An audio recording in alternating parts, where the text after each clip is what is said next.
Earlier this week, the Nova Scotia government called for 3 separate reviews of how the justice and education systems dealt with the case of Rutea Parsons.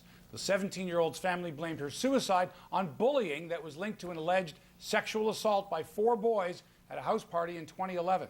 While the Parsons case has gained international attention, a similar case south of the border has shocking similarities. 15-year-old Audrey Pott took her life after she drank too much at a friend's house and was allegedly sexually assaulted by 3 boys who photographed the attack and shared it electronically. These cases came to light only weeks after the infamous Steubenville, Ohio rape case involving 2 high school football players and a passed-out teenage girl. If you're a parent, you can't help but wonder what's going on in the mind of some teenage boys these days. Joining us in studio today, Lenore Lukasik-Foss, the director of the Hamilton Sexual Assault Center. Next to her, social worker Gary Dernfeld, author of the new book, Marriage Rescue. Gary, is the readily available harvest of pornography on the internet contributing to this type of teenage behavior? Big time. You know, porn is ubiquitous. It is on every teen's cell phone. If you don't believe me, go home, check your teen's cell phone. You will find it there, men and women, or girls and boys. And so what's depicted in these images are things that in terms of our normal day-to-day sexual intimacy and behavior, are not normal, and particularly not for these age groups. So it gives the impression that engaging in these sexual activities is normal, and that's wrong. Okay, so Lenore, pornography might not be sexual violence.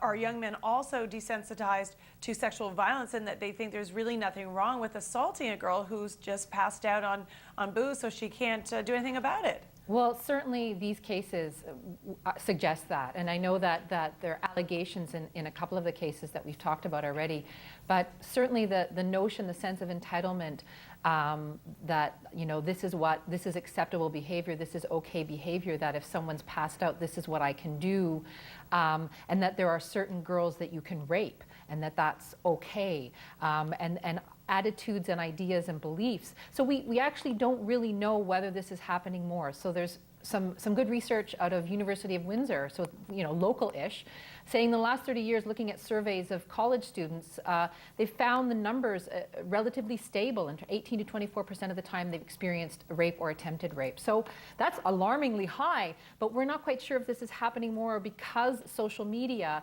has changed the landscape and access to images and passing around images, and that there are new tools being used, but that we're not sure this is happening more, but it's certainly distressing. So you're saying that, can I just ask, so you're saying that it might be that this kind of thing happens and has happened, only we didn't know about it because it wasn't videotaped or photographed and shown to the world? Yeah, certainly the medium of social media has changed things, has changed rapists, alleged rapists' ability to share things, and the fact that folks didn't even, the boys or other bystanders didn't even pause to think, could this be wrong?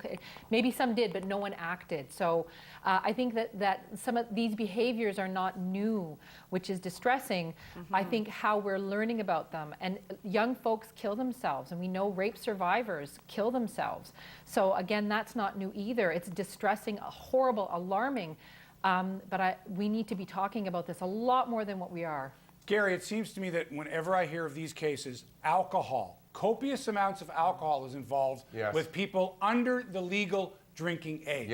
And this gets swept under the rug. Well, teenagers are going to do things. Sure they are. When you add alcohol and testosterone and an opportunity that they may not think is wrong because of their inebriated state, you've got a recipe for disaster. This is going to happen. Absolutely. So 2 comments, if I may. First of all, as a guy, I'm going to give a message out to the boys, the guys out there. Alcohol or being intoxicated does not equal permission.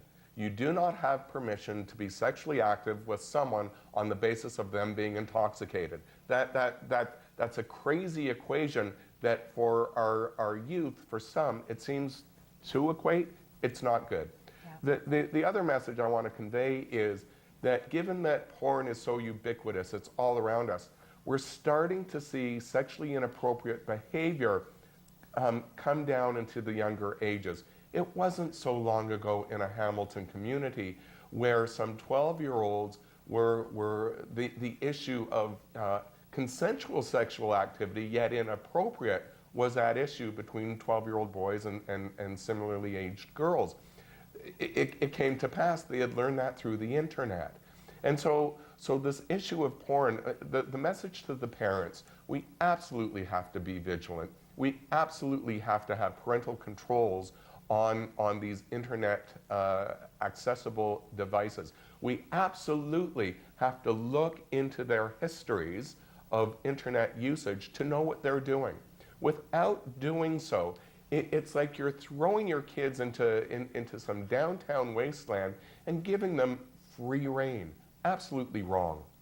Lenore, I want to talk about the social media obsession among young people, to the point that they will knowingly hurt and harm their friends, their peers by doing so, that they would photograph things that I would think they'd be ashamed to realize they had done, and yet they do it, and they seem very loud and proud about it. So what's going on in their minds that they need? Do they need attention? Are they seeking to become more popular? What is it? Well, I think, in some of these high-profile cases, I think they've been wrongly called cyberbullying.